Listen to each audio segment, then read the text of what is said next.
All right, it's Thursday night, which means I'm about to bitch about some comic shows. No Shield this week. It's on a little mini hiatus. So we got, excuse me. So tonight we got The Flash and we've got Arrow.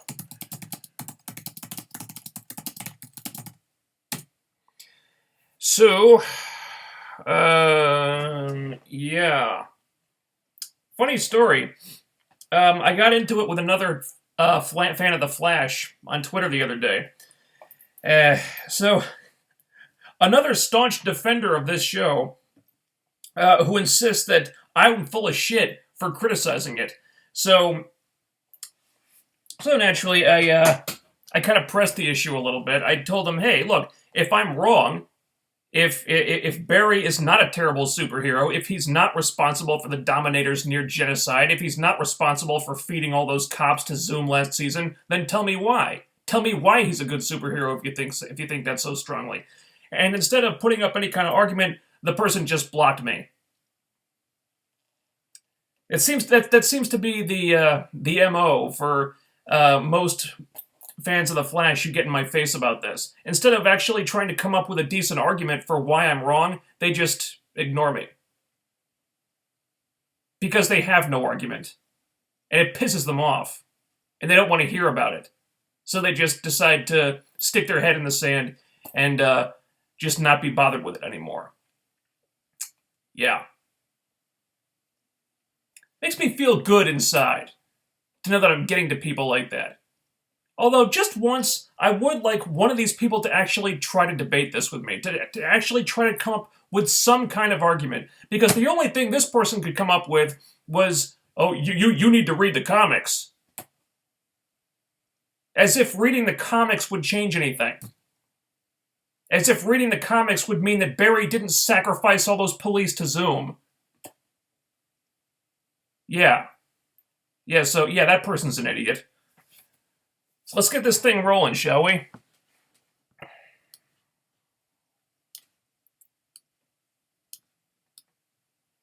The Flash. Season 3, Episode 14. Attack on Central City, rather. Barry is having himself a very undeserved pat on the back for beating Grodd last week. Team Flash is having a party when Gypsy shows up and attacks under the mental control of Grodd. Grodd has brought his army to Earth-1 and has come to take it over. He then takes mental control of Joe instead of the three people with super speed, because why would he want to control any of them, right? Then he takes control of a military officer who has the authority to launch a bunch of nukes, which turns out to be shockingly easy. Doesn't need, like, presidential authority or anything. Barry starts to wonder if killing Grodd when he had the chance would have prevented all of this. It would have, but Iris and Harry tell him to fuck that noise. Barry stops the nukes from launching because there was nobody guarding them, surprisingly enough. Him, Wally, and Jesse fight the guerrilla army. Cisco and Gypsy bring Salivar back to take care of Grodd, thus letting Barry off the hook from having to do it himself. Barry then stops Salivar from killing Grodd because, as this show would have us believe, Barry is a perfect angel of goodness and purity and heroism, even though he's responsible for countless deaths already, which I guess the writers just don't expect us to remember.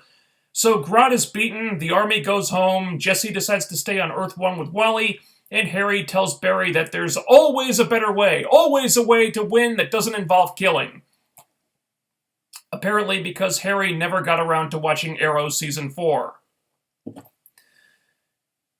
Speaking of which, let's talk about a comparison that really highlights something that continues to frustrate the crap out of me about this show. Barry getting let off the hook for fucking everything. This whole guerrilla army invasion has him questioning himself and the decisions he's made, something which, quite frankly, he should do a lot more often. Thinking that if he had just killed Grodd, if he just does that, this would prevent him from ever being a threat in the future. And when Grodd is threatening the entire city with nuclear annihilation, I'm on board with that plan. That's making a lot of sense to me. But then here comes Iris And here comes Harry to feed him this bullshit that everyone looks up to Barry because he's such a good person and it's his humanity that makes him a hero. Yeah, he's such a hero that he sacrificed a squad of police officers to Zoom instead of trying to fight Zoom himself. He's such a good person that he nearly wiped out an entire alien species while he was manipulating the timeline for his own personal gain and hasn't shown a single speck of guilt about that ever since. Fuck you. And fuck Barry Allen.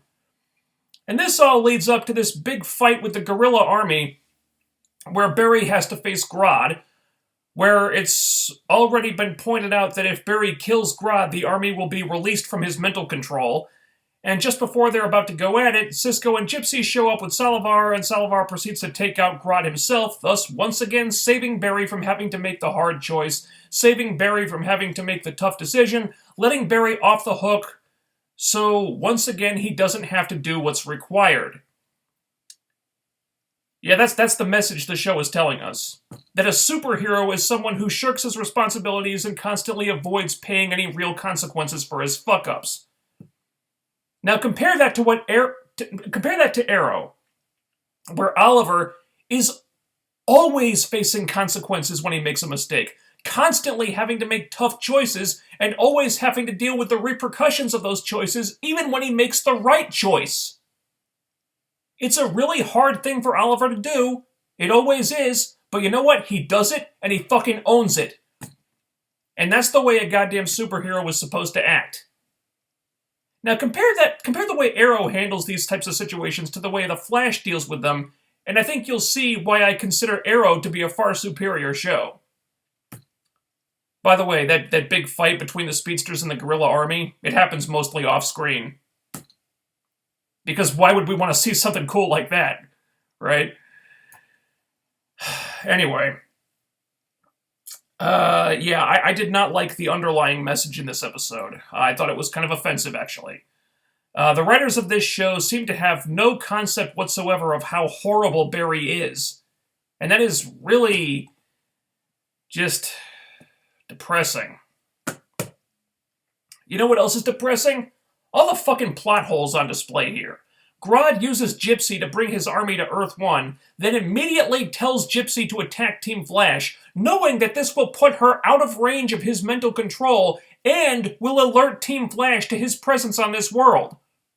Ironically, his plan would have succeeded. He would have been able to blow up the city, and Team Flash would never have known in time to stop him if he hadn't done this. Which begs the question, why did he fucking do it, especially if he knew he couldn't control Gypsy beyond a certain point? For that matter, why the fuck did he take mental control of Joe just to deliver this warning/distraction when he had 3 superpowered speedsters right there that he could have taken control of instead? Wouldn't taking control of Barry and or Wally and or Jesse and having access to their powers have been more useful? Wouldn't that have been very beneficial to his plan? Why didn't he just do that? And hell, he faces all 3 of them in battle in the climax of the episode. He could have taken mental control of them at any time, but instead he lets Wally and Jesse have their way with his army and lets Barry try to take a shot at him. You know, for someone who's supposed to be a genius, Grodd is really fucking stupid. Something else that was stupid. After Joe is released from Grodd's control, he remembers images and stuff that he saw because their minds were connected for a minute there. So the team decides to rig up some complicated device that'll give them access to those images or whatever, and for some reason, they actually spend several minutes wasting time on this when it would have been so much easier and quicker to just have Cisco vibe Joe so he would see what Joe saw. But hey, why would they want to do that? I mean, it's not like Cisco's done that before, and Harry wasn't coming up with a way to boost Cisco's powers even more. Oh wait, it is. Then there was more stupid on display. Apparently, Barry is fast enough to save Joe from a bullet that was fired 2 inches from his head, but wasn't fast enough to stop Iris from getting killed by Savitar like 20 feet away, even though I'm pretty sure Savitar was moving at normal speed when he did that. You figure that one out. Also, Barry stops Salazar from killing Grodd. had Grodd helpless, was about to end this whole thing and put Grodd out of everyone's misery after Grodd had just come this close to nuking the city, and Barry stops him. Because as this show would have us believe, there's always a better way. Yeah, I wonder how the families of all those police officers that Barry fed to Zoom feel about that. Wonder how the Dominators feel about that. Wonder how Oliver feels about that. Well, there's always a better way? Wow, I guess Oliver killed Damien Dark for nothing then. I guess he didn't have to do that, right? There's always a better way. You know what? Every single person that Grodd murders, every kill, every murder that Grodd commits from this point on is Barry's fault. Let's see if he still thinks there's a better way the next time Grodd escapes and tries to nuke a major city. For fuck's sake. Oh, who the hell am I kidding? Of course he will. Because he's always going to have Iris or some other dumbass getting in his ear telling him what an amazing person and what a perfect hero he is, like all the countless deaths he's already directly responsible for never happened. Speaking of Iris, if you writers are going to build this huge storyline around her and the team's tireless efforts to keep her alive, could you please at least make her good for something? Could you give us a fucking reason why she's there other than being Barry's girlfriend? I'm serious. Everyone on this team has some sort of purpose. They have powers, or they're scientists, or they're good at solving problems like HR, or something. Iris doesn't do anything. She just sort of hangs around. And the one thing she did do here, telling Barry he shouldn't kill because he's a good person and blah, blah, blah, was rendered superfluous because they had Harry basically tell him the exact same thing, except it meant more coming from Harry because he was actually pulling from his own life experiences and mistakes that he's made, whereas Iris was just pulling stuff out of her ass.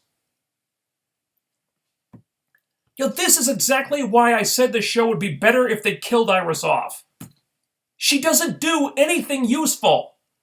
Her entire purpose this season has been to be a fucking plot device, and I've just about run out of patience with it. And I'm pretty sure that Barry popping the question to her is just going to make it worse. Although, there is a silver lining here. Barry proposing pretty much guarantees that something bad is going to happen to Iris pretty soon, or they're going to break up or something, because there's no way they're getting hitched this early in the series. This is the CW after all. If anything, this means they're about to get ripped apart. The CW loves that kind of melodramatic shit. And quite frankly, getting Barry and Iris away from each other for a while could only improve things if this season is any indication. So, long story short, this episode was kind of dumb. They came really close to something good in the first leg of this two-parter, but it all just fell apart in the end. Once again, the VFX with the gorillas is very impressive, but it stuck out a lot more this time because for some reason they had to cut from Barry with the nukes to Grodd and his army, and it was overcast where Barry was, but really bright and really sunny where Grodd was, and also kind of later in the day. Weird continuity error there. It stuck out like a sore thumb. Am I just nitpicking at this point? Maybe. But I don't really give a shit. This show deserves my vitriol, and I'm not about to go easy on it now. Sound off on the Flash in the comments.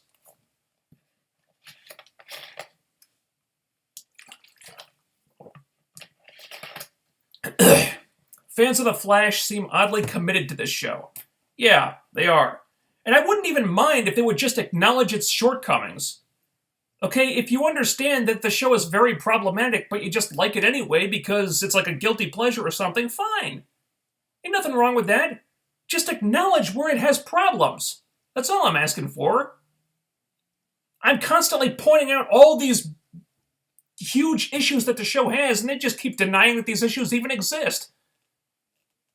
And they don't try to prove me wrong, they just call me an idiot or insult me and then block me on Twitter. Or, if it happens on Tumblr, call me a racist. Because there couldn't possibly be any other reason for disliking this show, right? Ugh.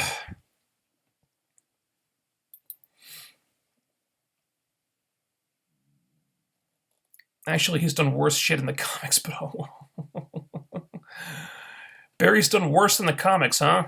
Worse than causing a genocide and nearly causing 2 extinction level events? Wow. Even though it was a lie, it goes to show what a difference in Wally and the difference in Wally and Barry, that when Harry made Wally a promise not to tell Jessie he was dying, he did it anyway because he thought she needed to know. If that had been Barry, he would have kept his big mouth shut, and Harry really died, the whole thing would have blown up in his face for more teen melodrama. Yeah, well, I guess Harry was lying about that. I guess it could be some kind of swerve, but I guess that right now the show would have us believe that he was just telling a fib to get Jessie to come with him. But yeah, you're not wrong about that. Wally told Jessie because he thought it was the right thing to do, sacrificing his own happiness to give Jessie more time with her dying father. Yeah, Wally did the selfless thing here. He did what he thought was right. It's another example of the moral compass that Wally has, which Barry completely lacks. Which is another example of why Wally is a better superhero than Barry is. Okay, do guns not exist in this world? Because I see no reason why the police alone couldn't have dealt with Grodd's army, unless they all have telepathy. Well, they couldn't deal with Grodd's army because they weren't there in that final fight. No, they were there at the original blockade earlier in the episode, but at the climax they weren't there. The cops weren't anywhere, and you're exactly right. The cops have guns. I mean, these gorillas, they're big and strong, but they all have melee weapons. I mean, a few choice bullets will probably bring one of them down. It kind of seemed like the gorillas, without their nuke, the gorillas were outmatched from the get-go. By the way, the way that whole climax was staged was really funny because it was so obvious that they had to clear out a street, like a city street, but you could see in the background that cars were just going by on another street, as if the sight of an army of giant gorillas wouldn't give people pause or cause a traffic jam or whatever. No, cars are just going by normally.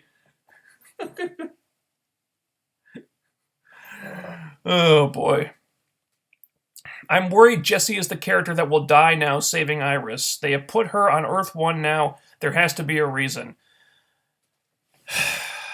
Yeah, I'm worried about... I'd be lying if I said I wasn't concerned about that too, because I like Jessie. I still think HR or Julian is where the smart money is. Because like I said, I don't think Julian is going to last beyond this season. He's like Eddie Thawne. Where he's just there for one storyline and then they kill him off. And if it's HR that dies, they can just reach into the multiverse and pull out another Harrison Wells, which seems to be their MO every season anyway. So yeah. I would hope they wouldn't kill off Iris. I mean, not fucking Iris. Jessie, rather. I would like it if they killed off Iris. Although, if it's not HR or Julian, in the unlikely event that it's neither of them, I'm going to say Joe. I could see him sacrificing himself to save his daughter. I could see that.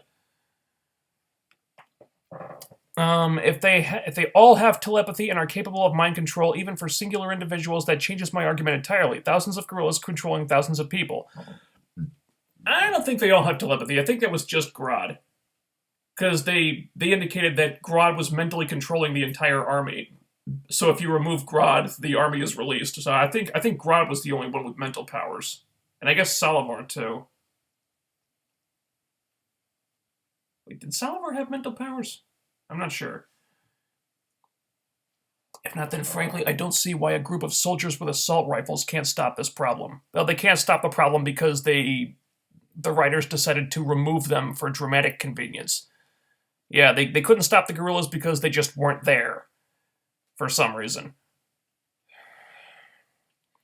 Everyone on this show does know that Grodd is an animal, right? Not a human. So unless there are card-carrying members of PETA, Why care if he dies? Beats me. See, once he starts threatening major cities with nukes, I don't think you're going to have a lot of complaints about kill. I don't think a lot of people are going to be complaining if somebody tries to kill him off. That's kind of a damning crime. That's not really something you can come back from. Oh no! Don't kill the genocidal madman threatening everyone with a nuclear apocalypse. No, don't kill him. You have to be better than that, Barry. Fuck that. Just kill him. You know he's going to try this shit again.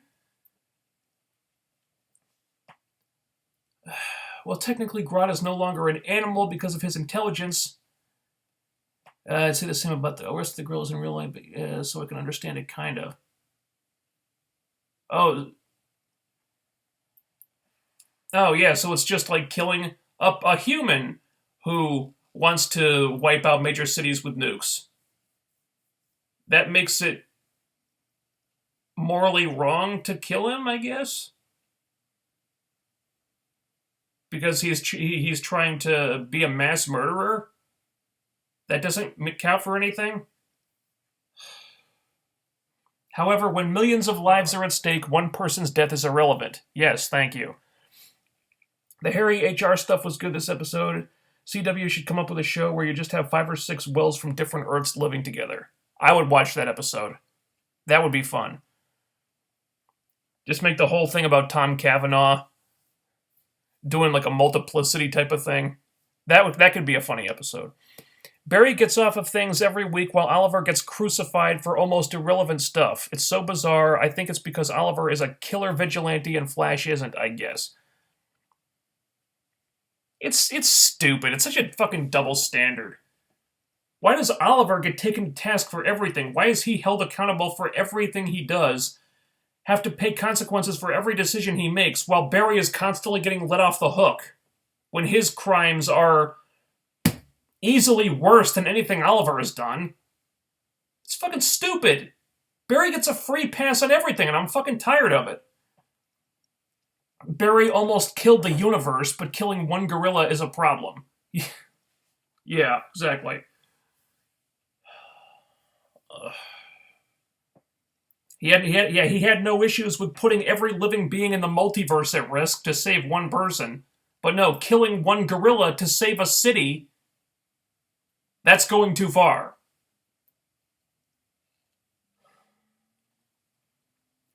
I think the idea is that the Flash is a traditional hero who refuses to kill like Superman, while Arrow is supposed to be the ruthless Punisher like Vigilante. I guess that's what they're going for, but it's not well crafted, it's not well handled, it's not well written. It just comes off like a stupid, lame-ass double standard. I think they're trying to make Caitlin and Grodd like Hawkgirl and Grundy were in a Justice League cartoon. I don't remember them having any kind of relationship there. I remember one episode where there was kind of a little bit of a thing between Hawkgirl and Solomon Grundy. Oh wait, yeah, I'm thinking of Grundy. Yeah. I think the one where... Yeah, that's right. Sorry. Some of you know this. I'm a little dyslexic, so I get words mixed up sometimes. I mistook Grundy for Grodd. Yeah, there was something with Hawkgirl and Grundy in the Justice League cartoon, wasn't there? Yeah. Of course, Caitlin didn't have any interaction with Grodd this week, so point is moot. Tens of thousands. The Dominators killed, and their retaliation against Barry was his fault, too. The tens of thousands of the Dominators killed, and their retaliation against Barry was his fault. Yeah. Here's a question. Barry stopped a bullet 2 inches from someone's head, traveling faster than sound, which it should have crossed in the 100th of a second, yes? Okay, so why couldn't he speed over and save Iris from Savitar, seeing as it took tenths of a second, and he could do it so quickly it'd be over literally in an instant? Because, like the laws of time travel on this show, Barry's powers are wildly inconsistent.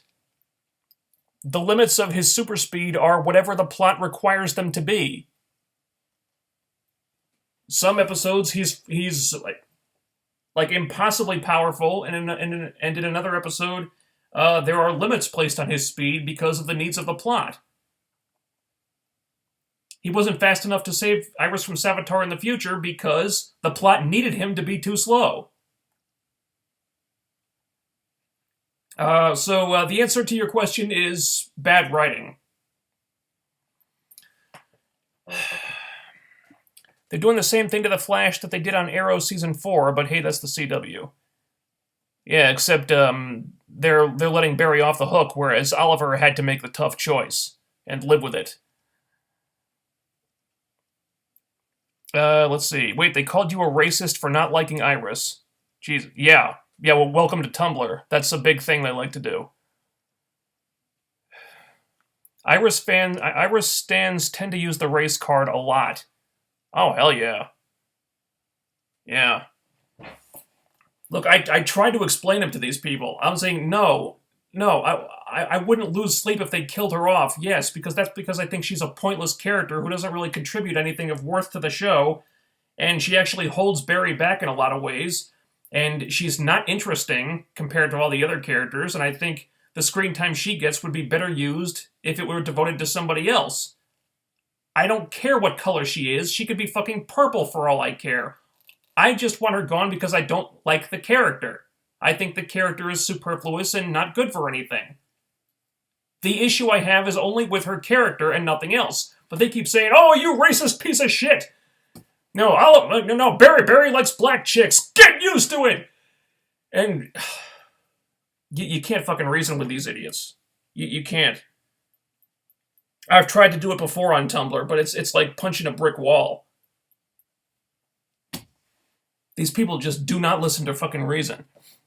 The battle against Grodd's army was very disappointing, just like those idiots who called you a racist. For the last 3 seasons, you have given so many logical reasons as to why you don't like The Flash. Yeah, and the people who give me shit for it do so because they're pissed that they don't have a counter-argument. So their only option is to just bash me and block me and, call me a racist or an idiot or whatever. They do it because they don't have a counter-argument because they know I'm right. And they just don't want to accept it. Do you think Bart Allen will appear on the show? Oh, God, I hope not. No more time travel. This show can't do time travel well. It doesn't know how. The writers just don't have the tools to pull it off. The less time travel, the better. Leave Bart Allen in the fucking future where he belongs. Now you see why I left the left. Fuck Tumblr. You like Mac, but you're a racist for not liking Iris. Yeah, you figure it out. Try being conservative on Twitter nowadays. I've been called a Klansman twice. I'm black. Let that sink in. Oh, Jesus Christ. Oy.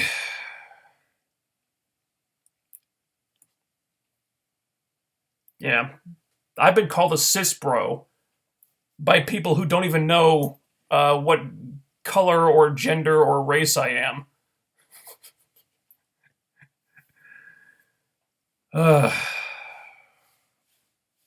They should go with Godspeed, who's a vigilante speedster. Okay, I have no idea what that is, but I'll take your word for it. Moving on. Arrow, Season 5, Episode 15. Fighting fire with fire. Oliver has to go to court after Prometheus reveals evidence that he covered up the circumstances of Detective Malone's death. The vigilante attacks Oliver's limo, because Oliver just has real bad luck whenever he's in a limo. Prometheus fights the vigilante, dumps him over the side of a building. It's revealed that the DA, Adrian Chase, is Prometheus, to the shock of no one. Oliver avoids impeachment by throwing the Green Arrow under the bus. Thea quits. Susan is exonerated, but gets taken by Adrian. Okay. Alright. The Prometheus reveal. If you can even call it that. It's really hard to call this anything but a letdown. I knew they were probably going to go this route, but I was really hoping they wouldn't, man. I was like, no, Arrow, don't do it, Arrow. Don't make Prometheus the most obvious person he could possibly be. Don't do what Flash did with Alchemy and Julian. You're better than this, Arrow. Don't do it. And they went and did it. Fuck's sake. And now we're supposed to act like this is a surprise? People have been calling this for months. And I really wanted to think that they wouldn't do something so obvious because it just seemed like such a lazy route to take. Maybe it's a red herring, maybe they're making him look so obvious on purpose because they've got to swerve up their sleeves or something, but no. And I really don't mean to keep comparing apples and oranges, but I have to go back to the Lash reveal on S.H.I.E.L.D. last season. I did it before when they did the Julian reveal. I'm going to do it again here. When they had the mystery of who is Lash on S.H.I.E.L.D., they did drop enough clues that it was Andrew that some people figured it out. Okay? But at least there was a real mystery there. At least it was something that required you to think, to use deductive reasoning. Okay? You can argue that maybe they laid a few breadcrumbs too many. Maybe they gave a few too many clues. I mean, you could have taken out the part where Daisy saw Lash turn into a human silhouette, and it's like, oh wait, he has a human form? Holy shit. They could have taken that out, and the mystery probably would have worked better. So maybe it wasn't a completely perfectly crafted mystery, but it was a fucking mystery at least. They didn't just make it the most obvious fucking character it could possibly be and then present no other alternatives for who it might be instead. Fuck, man. I'm very disappointed about this. I mean, it felt like the writers just weren't trying here. On the other hand, the character stuff worked for the most part this week. I liked Thea making things right with what she did to Susan, but quitting because there's still like a darkness in her that she's got to find a way to deal with. So, she's removing herself from anything that she can corrupt or poison or whatever. I mean, yeah, I still want Thea back on the team, but I do like that they're showing the long-term ramifications of being resurrected by the Lazarus Pit. Something that big, that earth-shattering, isn't something that should just be shrugged off. Like committing a genocide can be shrugged off, apparently.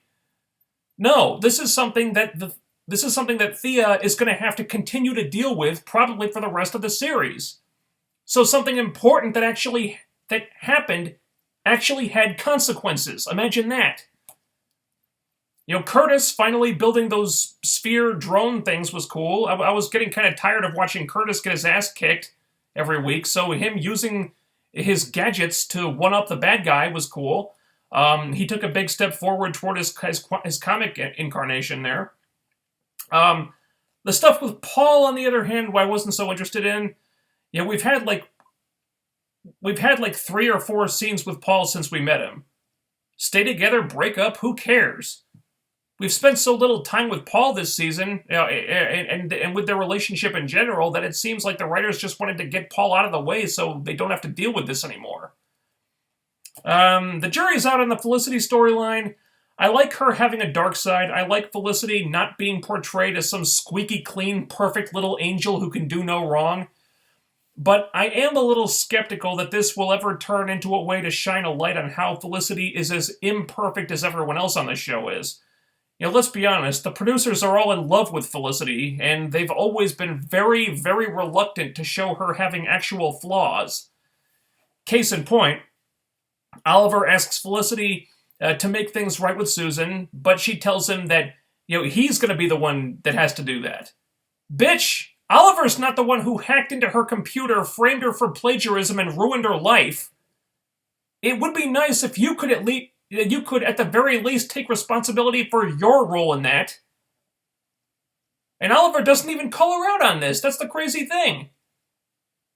No, once again, it's Thea who takes all the blame for this. It's very annoying how Felicity is always protected like that. But hey, the anonymous hacker came clean at least, so Susan got exonerated and she's going to keep Oliver's secret. You know what? I really like Susan. She's cool. I hope Prometheus doesn't kill her next week, because that would suck. And the other big thing here is that Oliver has to pin Malone's murder on the Green Arrow, which gets him out of being impeached, but he's back to being public enemy number one. I'm not sure if I buy that the court would accept that explanation. That was a bit of a stretch, but I guess they've done crazier things here. And it means that Team Arrow is going to have to dodge the police now. But they always manage to get to the crime scenes way ahead of the cops anyway, so I'm not sure how big of a deal that is. And it's hardly the first time the cops have been after Oliver. Hell, I mean, that was a big plot point in Season 3. But there's still Prometheus manipulating things, so maybe it'll be different somehow. I don't know.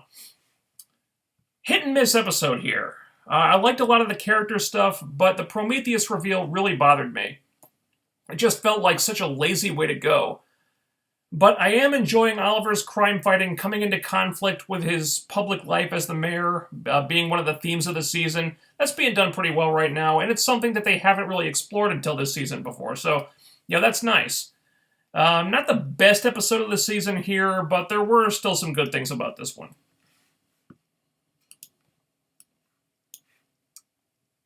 Okay. Are you going to do a review of Logan? I might talk about it. Is that even playing yet? If it is, I haven't seen it. I heard it's good, though. Yeah, Chris Stuckman really liked it, so, yeah.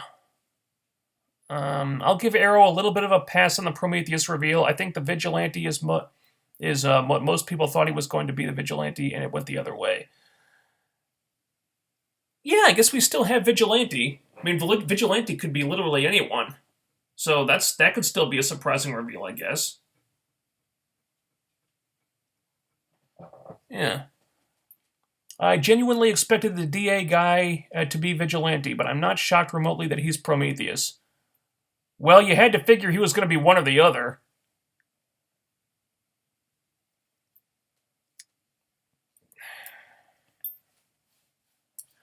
I'm making the call. Paul is Vigilante. It makes all the sense in the world. Paul.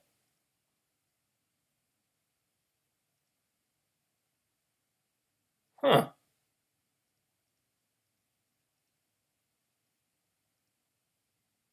I never considered that.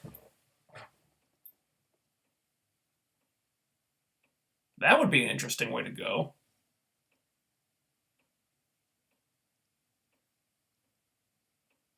That's a cool theory. I hadn't considered Paul. Huh.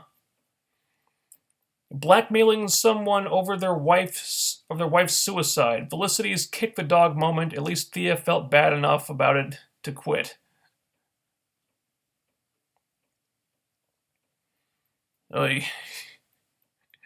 Yeah, Thea had an attack of conscience and she quit her job. But now Felicity, she's feeling good about all that stuff.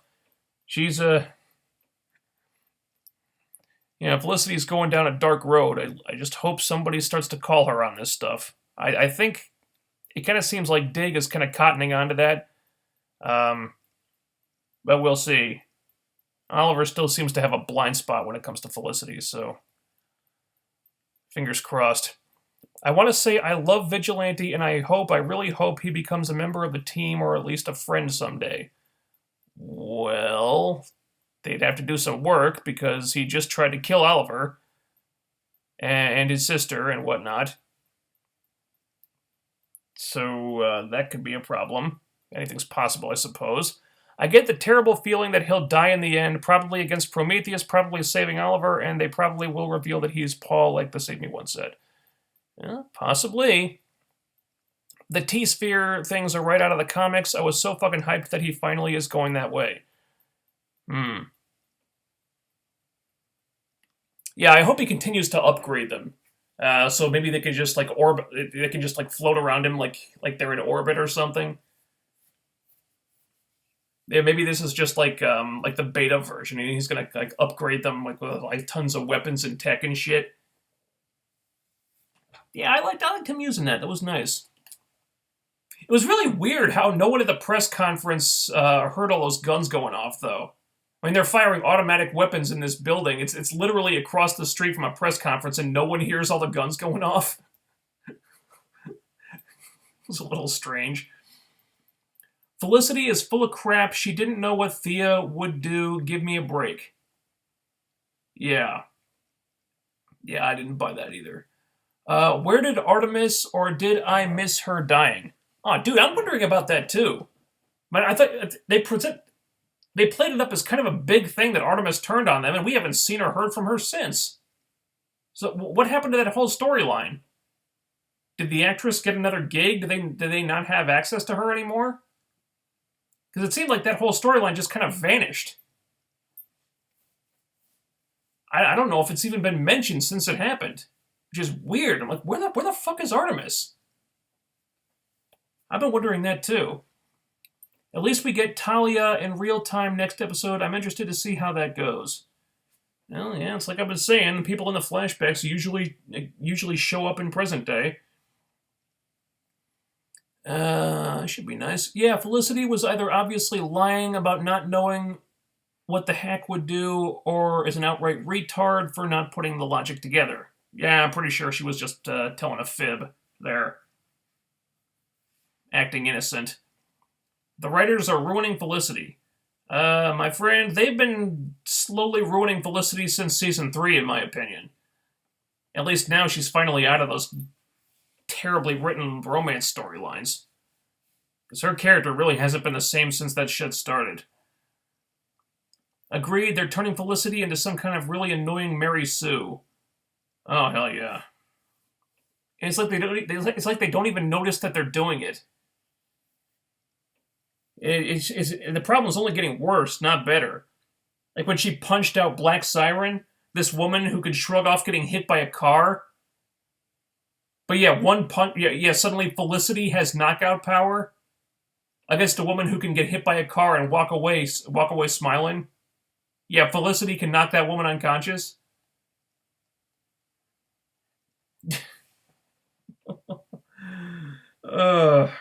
This character was so charming in the first 2 seasons. I don't know what happened. I really don't. In the first 2 seasons, she was my favorite character. Wow, they have really done a number on that woman. In the comics, they do float and project holograms, so he can send them out to do stuff and stay at the base. Basically, Mr. Terrific patrols a city with UAVs most of the time, and it's awesome. Oh, cool. Let's get Curtis doing that stuff. That sounds neat. All right, off topic. All right, well, it's a Flash thing. Do you think Jesse is the one that Savitar kills when the future is changed? I'm nervous that they might go down that road, but I suspect not. Like I said, I'm still thinking HR and Julian are the most likely candidates to die. But it could be, you never know. It could be one of them, it could be both of them, it could be all 3 of them. Although I don't think Flash would be that bloodthirsty. It's just not that type of show. Like a fleet of T-spheres with lasers and bombs patrolling a city with his holograms while he sits at the base and plans stuff. Have you seen the Nostalgia Critic new video about Disney villains? Not yet. I did see Lindsay Ellis's video about Disney villains. Posted around the same time. Coincidence, I'm sure. Haven't seen Nostalgia Critic's video yet, though. The whole Felicity Dark arc will come to a head in episode 5.20. So 20th episode of the season. All right. So not a Superman 2. Yeah, well, Felicity doesn't have fucking superpowers. That's the problem. Can we see Talia versus Nyssa on Arrow? Anything's possible, but Nyssa, I think the actress who plays Nyssa, I think, has got another gig on another show, so we might not be seeing her anymore. My guess is that's why they introduced Talia in the first place. What do you think of the new Guardians of the Galaxy Volume 2 trailer? Oh, I'm hyped for it, man. Never really cared for that song, but I'm excited to see the movie.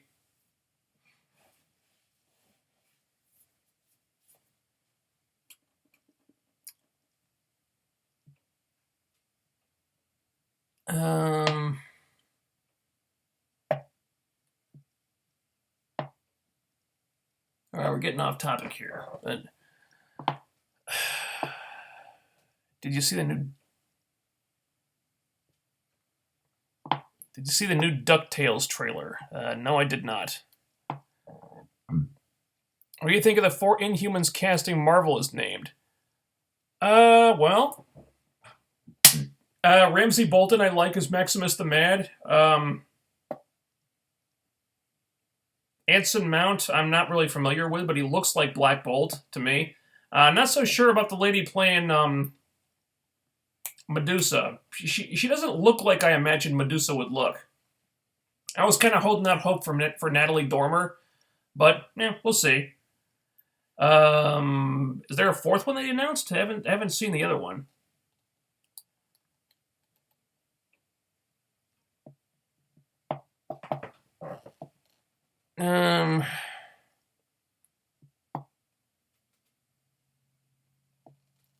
Thoughts on the TV tapings and LVN looking like Sweet D from Always Sunny. You know, I try to avoid spoilers in these things because some people don't always like to be spoiled. So I'm going to. I'm not going to say anything specific. I'm just going to say that these spoilers look all over the place. Because this is the first TV tapings with the new creative regime, and it looks like they're throwing a lot of stuff at the wall, and it feels kind of random and nonsensical, and there seems to be a real lack of continuity with previous storylines, and I'm not sure what to think about it yet, but I don't really like what I'm seeing in the show reports. I'll leave it at that. I wanted Angelina Jolie to direct and star as Medusa, but that was out, and they took it from a movie to a miniseries. I'm good with Serinda Swan. I liked her in Chicago Fire and Tron Legacy. Well, she was barely in Tron Legacy. I wouldn't have wanted Angelina Jolie as Medusa because she can't disappear into the role. Because I look at her, I'm just going to see Angelina Jolie. I'm not going to see Medusa. And they wouldn't have been able to lock her up for multiple movies because she's Angelina Jolie. Besides, she doesn't really do a lot of movies anymore anyway. She wants to do humanitarian stuff now. Thoughts on the Unsullied? Game of Thrones? They're good. I like Grey Worm as a character. The relationship with him and Missandei is actually kind of sweet. I'm not sure what... not sure what you want. Ken Lung. Karnak. Ken Lung. I don't know who that is. Hang on. Google him.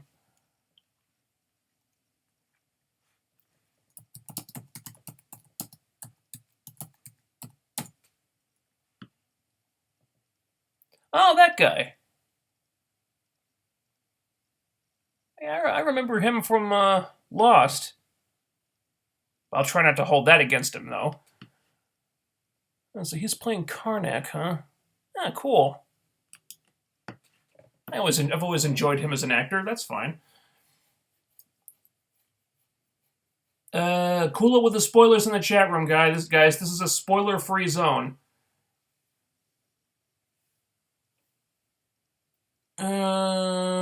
Okay. I actually have some other stuff to do, so let's try to wrap this up. I'm going to ignore the spoilers. So sorry anybody who's asking spoilery type stuff.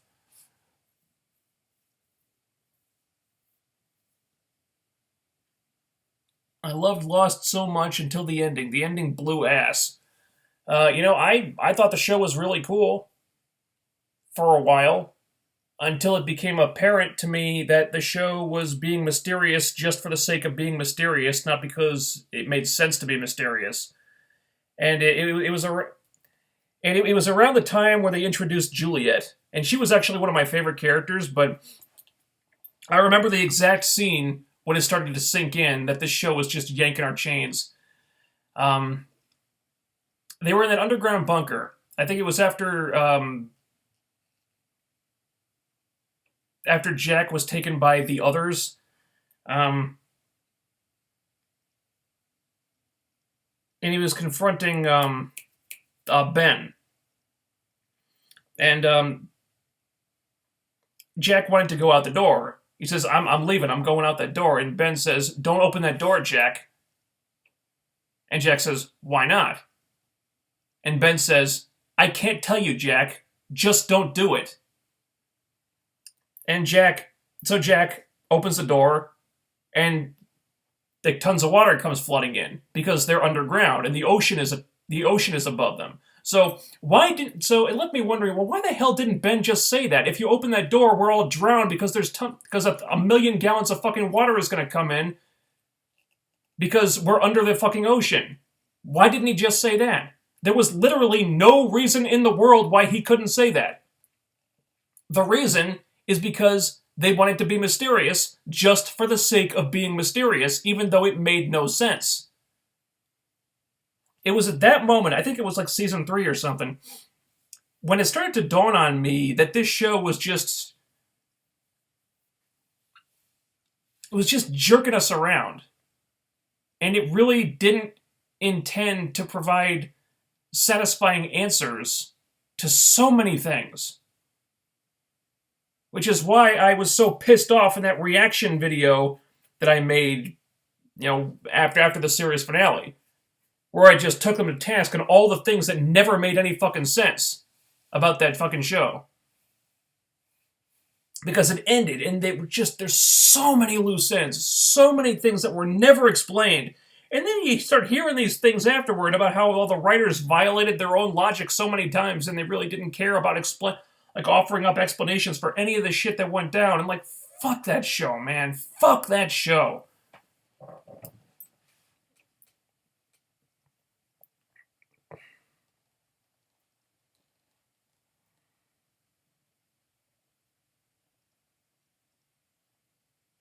I kept track of every story throughout until the ending started. 7 seasons, I followed it no problem. The last 7 episodes, I lost track completely because of the BS.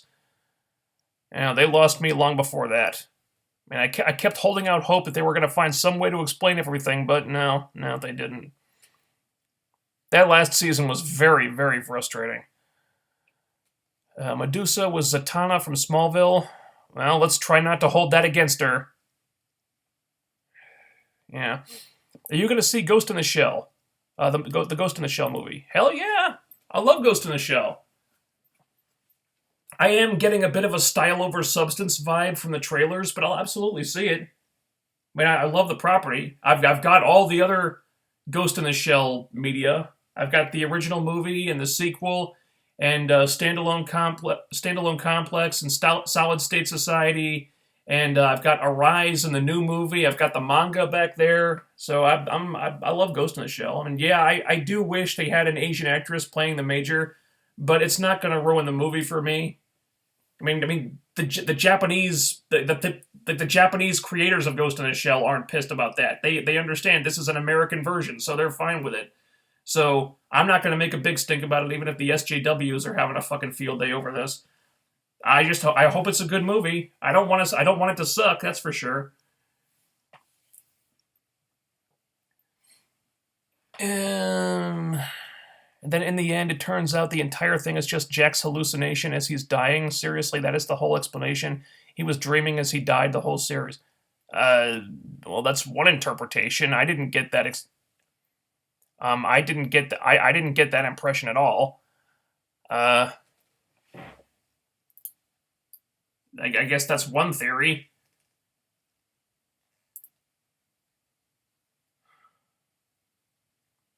Thoughts on the recent 6 releases from TNA. You know what? I'm going to cover that on Saturday. Because I'm still kind of frustrated about the whole thing, and I don't know if I'd be able to speak articulately about it. And I might not even be able to do it on Saturday. But I'm going to try to collect my thoughts and talk about it when I've got a better handle on that situation. It was as bad as the Jimmy Olsen issue on Smallville. Remember that? Oh, fuck that, man.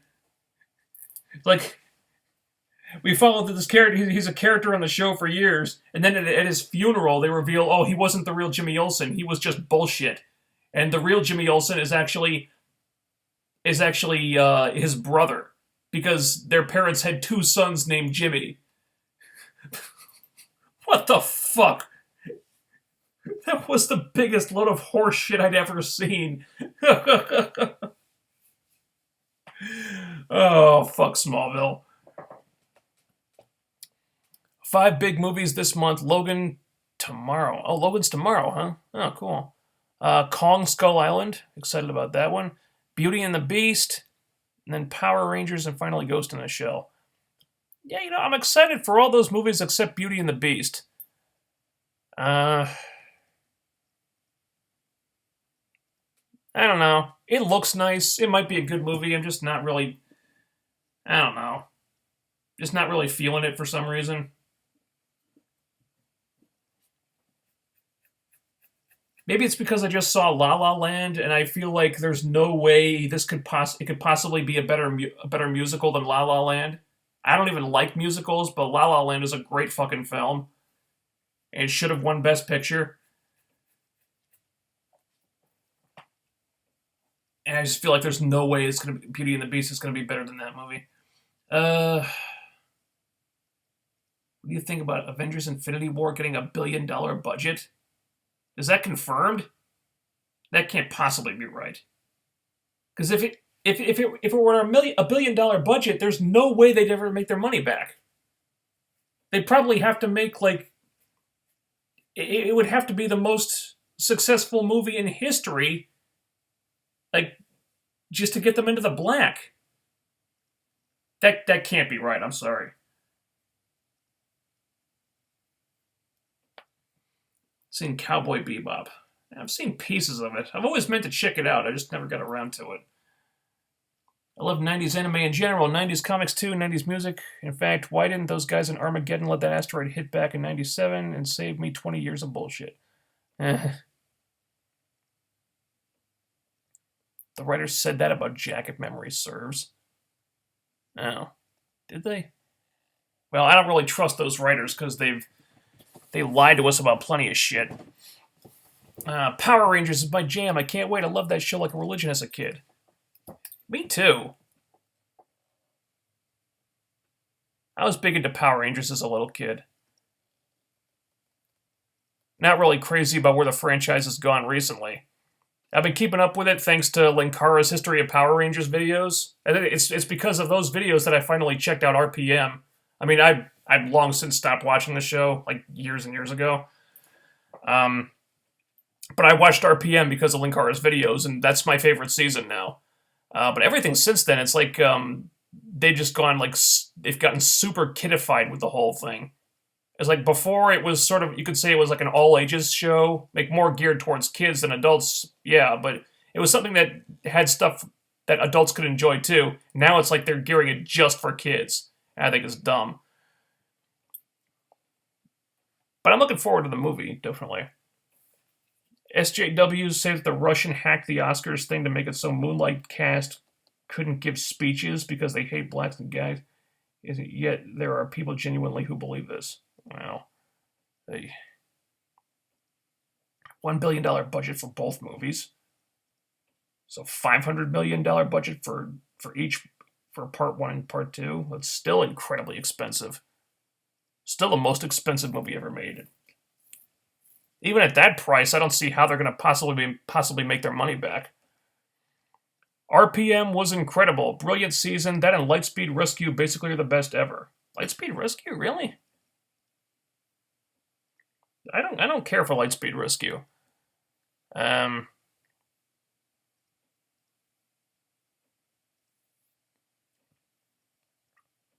think the Mighty Morphin era will always have a place in my heart.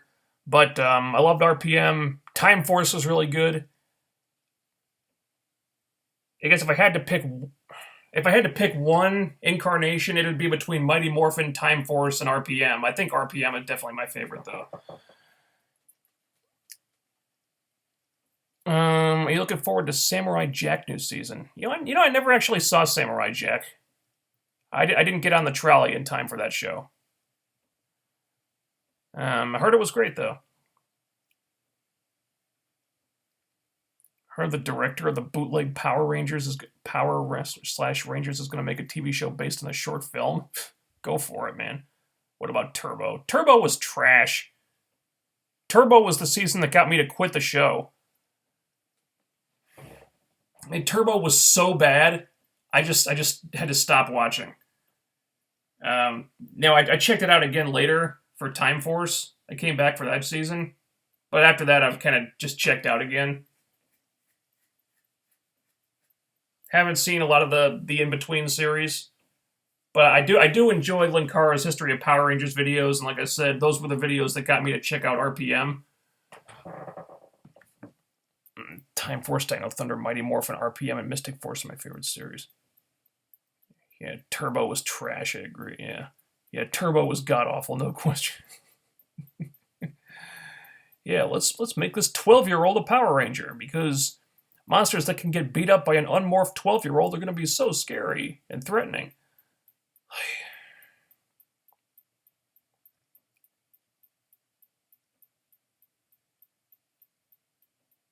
Dino Force? Do you mean Dino Charge? I watched a little bit of it. It's too kidified for my taste. Probably better than Samurai, though. Zeo and Lost Galaxy are my favorites. Okay, to each their own. Zeo was alright. It just bugged me that Billy wasn't a Ranger anymore. Like, that character really got a raw deal. Probably due to all the backstage shit that was going on with the crew harassing David Yost for being gay. It's too bad.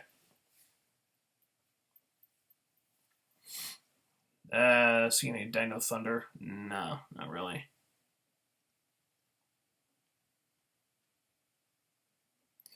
And Lost Galaxy, Space, Lightspeed Rescue, and RPM are the best after Mighty Morphin, because it's the OG series. Okay, so we're getting off topic here, and I've got some stuff to do before I hit the showers and make dinner. So I'm going to call it a night there. Thanks, everybody, for joining me. Impact stream should be on Saturday, as usual. So I will talk to you then, where we'll dissect everything that happened on Impact this week and all the departures and backstage goings on and all the stuff that's, pro wrestling related stuff that you guys want to talk about then. And I may possibly have seen Logan by then. I don't know yet. I don't know if I'll have a chance to see it then, but who knows. And so I will talk to you guys on Saturday. Follow me on Twitter for updates at TheRealFK9. And I will talk to you in a couple days. Peace out.